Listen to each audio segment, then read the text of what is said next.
World के 95% लोगों के पास दुनिया का 50% पैसा है, और जो बचा हुआ 50% पैसा है वो और किसी के पास नहीं बल्कि वो 5% लोगों के पास है। और इन्हीं 5% लोगों को आप अमीर लोग कहते हैं। अमीर कौन नहीं बनना चाहता, मगर बन क्यों नहीं पाता? क्या कोई सीक्रेट है अमीर बनने का, या कोई राज? आखिर अमीर लोग ऐसा क्या फॉलो कर रहे हैं कि अमीर और अमीर बन रहा है और गरीब और भी गरीब बनता जा रहा है? अगर आपका भी यही सवाल है तो आप बिल्कुल सही वीडियो पे आए हैं, क्योंकि आज का वीडियो आपके लिए गेम चेंजर साबित हो सकता है। क्योंकि आज हमने इस वीडियो में कवर किए हैं 7 ऐसे प्रिंसिपल्स जो कि लिए गए the best selling book rich dad poor dad से। इस बुक के ऑथर रॉबर्ट कियोसाकी ने कुछ ऐसे रूल्स बताए हैं जो खुद अमीर लोग फॉलो करते हैं अमीर बने रहने के लिए, और पैसा काम कैसे करता है इसके बारे में बताया है। अगर आपको बुक लेना है तो डिस्क्रिप्शन में लिंक है, वहाँ से आप चेकआउट कर सकते हैं। First principle, assets and liabilities. Well, ये दोनों बहुत इंपॉर्टेंट रोल निभाता है अमीर बनने के लिए और ईजी टू अंडरस्टैंड भी है।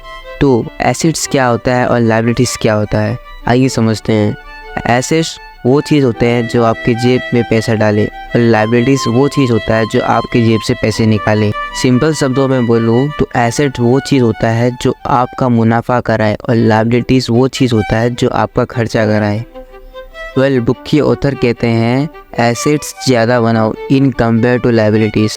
अब ऐसा क्या करें कि जिससे हम लोग का एसेट्स बढ़े और लायबिलिटीज़ घटे? जिन पैसों से आप अपने शौक या फालतू सामान खरीदते हैं उन पैसों का सही से इस्तेमाल करना सीखना होगा। Second principle, rich people do not work for money. Book के ऑथर कहते हैं कि गरीब लोग और मिडिल क्लास लोग पैसे के लिए काम करते हैं, बट अमीर लोग पैसे से अपना काम कराते हैं। गरीब लोग और मिडिल क्लास लोग काम करते हैं just to take money in the form of salary. यही सोचकर ये लोग कभी भी इस चक्कर से निकल नहीं पाते और अपना सारा ज़िंदगी इसी में बर्बाद कर देते हैं। बट जैसे मैंने कहा, अमीर लोग पैसे के लिए काम नहीं करते बल्कि उनसे काम कराते हैं। वो एक ऐसा सिस्टम फॉर्म करते हैं जहां नीडी लोग उनकी अंडर में काम करके अपना सैलरी ले जाते हैं। अब सवाल ये आता है, आखिर अमीर लोग पैसे के लिए काम नहीं करते तो किसके लिए करते हैं? वेल, अमीर लोग पैसे के लिए नहीं बल्कि एसेट्स के लिए काम करते हैं। वही एसेट्स जो आपके जेब में पैसा डालता है। वेल, एसेट्स बनाने के लिए वही करना होगा जो आपको मैंने फर्स्ट प्रिंसिपल में बताया था।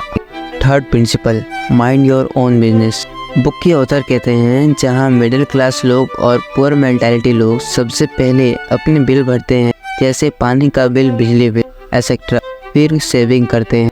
बट उसी जगह अमीर लोग सबसे पहले अपना सेविंग का पैसा निकालते हैं, फिर अपना बिल भरते हैं। Principle number 4, work to learn versus work for money. ये साल था 1908। नेपोलियन नाम के एक आदमी को ऑफर आता है एंड्रयू कार्नेगी नाम से, जिन्होंने उनके सामने ये ऑफ़र रखा कि तुमको मेरे साथ 20 साल काम करना पड़ेगा, बट मैं तुम्हें बिल्कुल भी सैलरी नहीं दूंगा। उन्होंने उनसे पूछा, क्या तुम्हें ये डील मंजूर है? तो नेपोलियन हिल ने बहुत सोच विचार किया और लास्ट में बोला, हाँ मंजूर है। एंड्रयू कार्नेगी उस समय के बहुत ही अमीर आदमी थे। उन्होंने उनको बहुत से फेमस लोगों से मिलाया और कहा, ये सब लोग फ्यूचर में जाके बहुत अमीर बनेंगे, तुम जाओ और पता करो इन सब लोगों में सबसे कॉमन चीज़ क्या है और इसके बारे में लिखो। तो नेपोलियन हिल ने इन सब पे स्टडी किया और एक बुक लिखा जिसको आज हम लोग जानते हैं थिंक एंड ग्रो रिच नाम से। इस बुक को लिखने के बाद उन्होंने मिलियंस ऑफ डॉलर कमाया और खुद एक मिलियनर बने। Principle number 5, rich people invent money. Book के ऑथर कहते हैं इंसान का सबसे बड़ा एसेट उसका दिमाग होता है। अगर उसका दिमाग सही चल रहा है तो वो कुछ भी बना सकता है, पैसा भी। चलिए इसी एग्जाम्पल से समझते हैं। पता नहीं कैसे मगर एक शहर होता है जहाँ के लोगों को जूते और चप्पल का बिल्कुल भी समझ नहीं होता और वहाँ के लोग जूते और चप्पल का इस्तेमाल भी नहीं करते। इत्तेफाक से वहाँ 2 जूते और चप्पल का फैक्ट्री लग जाता है। जब ये बात उन लोग के ओनर को मालूम चलता है कि यहाँ के लोग जूते और चप्पल का इस्तेमाल नहीं करते, तो पहले फैक्ट्री का ओनर कहता है, यहाँ तो कोई जूते और चप्पल का इस्तेमाल करता ही नहीं है, तो कोई सेंस ही नहीं बनता यहाँ अपना फैक्ट्री डालने का, और वो लोग वहाँ से चले जाते हैं। बट जो दूसरा फैक्ट्री वाला होता है वो कहता है, अरे वाह, यहाँ तो कोई जूते और चप्पल का इस्तेमाल करता ही नहीं है, तो मेरे लिए अच्छा मौका है अपने बिजनेस को आगे बढ़ाने का। Well, the 6th principle is avoid loan. Author कहते हैं लोन लेना आपके लिए फाइनेंशियली बर्डन बन सकता है। जब आप लोन लेते हैं तो आपका इनकम का एक हिस्सा आप लोन देने के लिए खर्चा कर देते हैं, जो कि आपके लिए एक लॉस साबित होता है। ट्राई करें अपने इनकम को एसेट्स में कन्वर्ट करने का, ताकि वो आपको पैसिव इनकम बना के दे और आपको फाइनेंशियली स्ट्रॉन्ग बनाए। Well, the last principle is financial knowledge.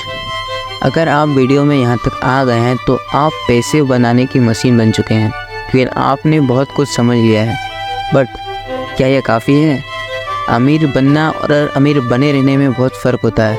अमीर बनने और अमीर बने रहने के लिए फाइनेंशियल नॉलेज बहुत इंपॉर्टेंट रखता है। आज के वीडियो में इतना ही। अगर आपको इस वीडियो से रिलेटेड कोई भी सवाल है तो आप कमेंट बॉक्स में कमेंट कर सकते हैं।